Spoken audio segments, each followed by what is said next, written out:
In today's fast-paced world, one of the most significant challenges many of us face is the overwhelming flood of negative thoughts, particularly what psychologists refer to as catastrophizing. We find ourselves trapped in endless loops of what-if scenarios, imagining the worst possible outcomes. This tendency is all too common and can lead to increased anxiety, stress, and emotional suffering. However, there are practical tools rooted in ancient wisdom that can help us combat these destructive mental habits. The what-if trap, understanding negative thought patterns. Imagine this. You're about to give a big presentation, and suddenly, your mind starts racing. What if I forget my lines?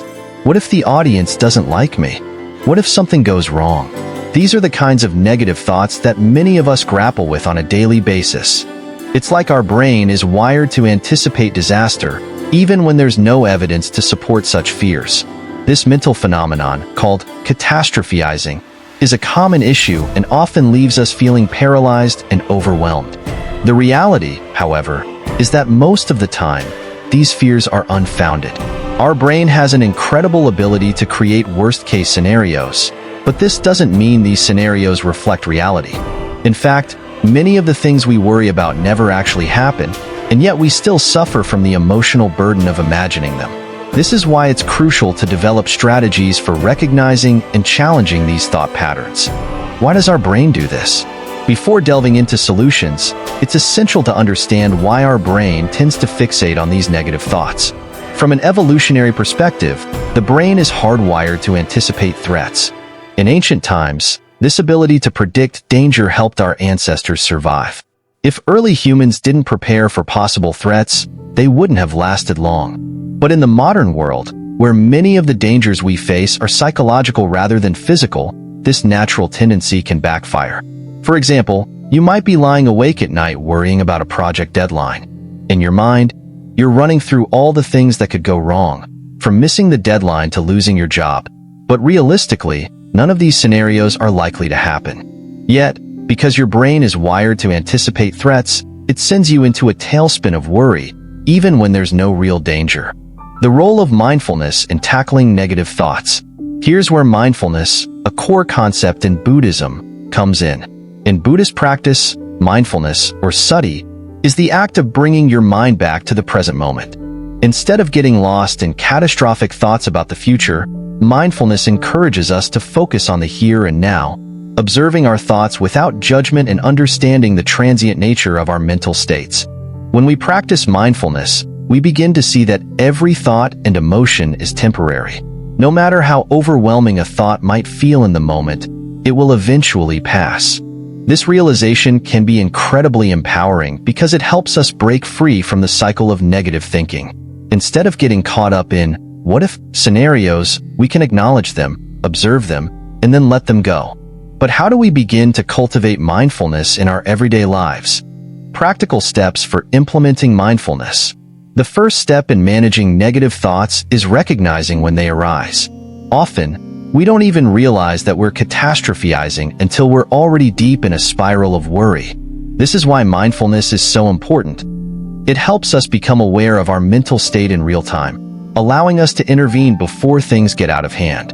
When you catch yourself in a negative thought loop, the first thing to do is ask yourself, is this thought based on reality, or is it just a distortion created by my mind? Many times, we'll find that the scenarios we're imagining are exaggerated or even entirely fictional. For instance, say you're worried about a conversation with your boss. You might be thinking, what if they hate my ideas?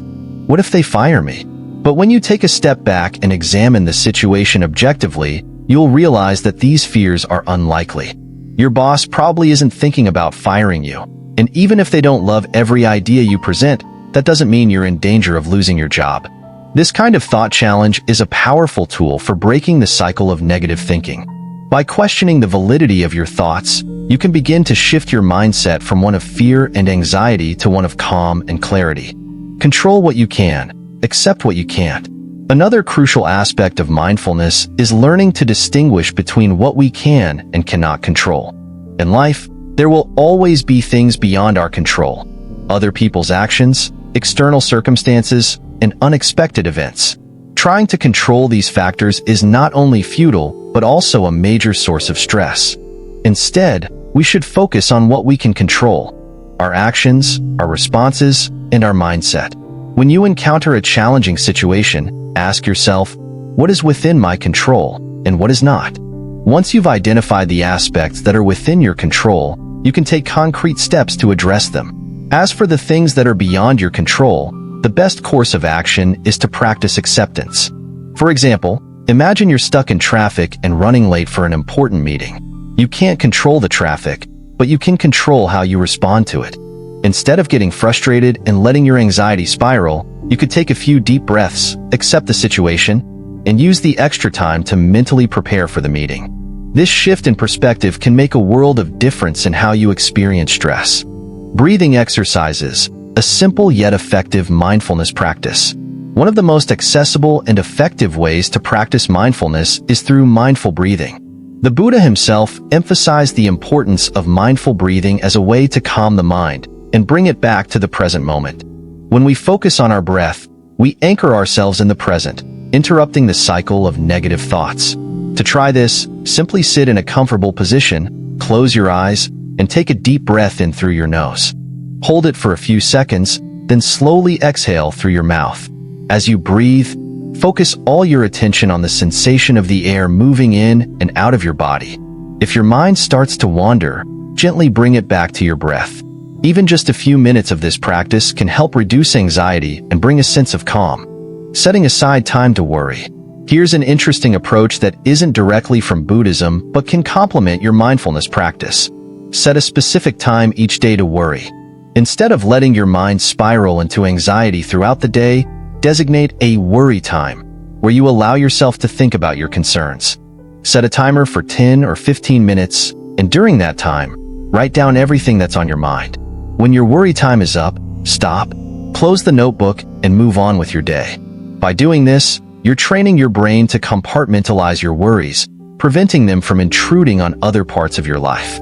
Plus, when you sit down to think about your concerns in a structured way, you'll often find that they're not as overwhelming as they seemed. Let's consider a couple of real-life examples to illustrate how these mindfulness practices can be applied. Example 1. Dealing with a difficult conversation. Imagine you have to confront a friend about something that's been bothering you. Your mind starts racing with all the what-ifs. What if they get angry? What if they don't understand? What if this ruins our friendship? By practicing mindfulness, you can recognize these thoughts for what they are. Just thoughts, not facts. Take a few deep breaths. Remind yourself that you can't control how the other person will react, and focus on expressing yourself clearly and calmly. Example 2. Handling a busy workday. It's Monday morning, and you're already feeling overwhelmed by your to-do list. Instead of letting anxiety take over, pause for a moment. Close your eyes, take a few mindful breaths, and ask yourself, what can I do right now? Prioritize your tasks and tackle them one by one, instead of trying to do everything at once. This simple shift in focus can help reduce stress and increase productivity. In the end, it's important to remember that our thoughts are just that, thoughts. They don't define us, and they don't always reflect reality. By practicing mindfulness, we can learn to observe our thoughts without getting caught up in them, challenge negative patterns, and focus on what we can control. Negative thoughts will always arise, but we don't have to let them dictate our emotions or our actions.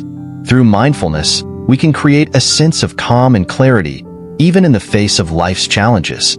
Whether it's through mindful breathing, thought challenging, or simply taking time to reflect, these practices can help us navigate the complexities of our minds and lead a more peaceful, balanced life. So the next time you find yourself caught in a what-if spiral, pause, take a breath, and remember, you have the power to choose how you respond to your thoughts. By doing so, you'll find that life's challenges aren't as insurmountable as they may seem.